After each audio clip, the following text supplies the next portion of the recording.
আমি এখন ঘরে বসে ফোন দেখছিলাম, হঠাৎ আমার মা আমাকে ডাকছে যে একটু আয় ফটো তুলবো। আমি তো অবাক, মানে কোথায় ফটো তুলবে আমার মা।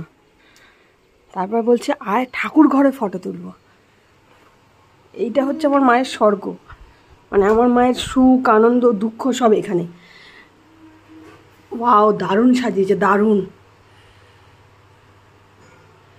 এই জন্য বলছে ফটো তুলবো, দারুণ লাগছে।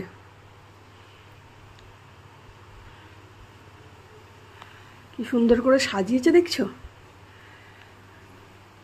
স্থলপদ্মগুলো হেভি লাগছে।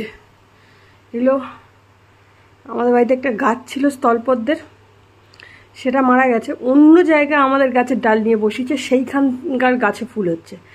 এই পরিমাণ ফুলের কালারটা দেখো, অসাধারণ লাগছে। আর আমার মা আজকে খুব সুন্দর সাজিয়েছে, মানে আমাকে বলছে আয় ফটো তুলবো, মুখে হাসি ভর্তি, মানে কি খুশি এটা সাজিয়ে। আমি দেখালাম তোমাদেরকে।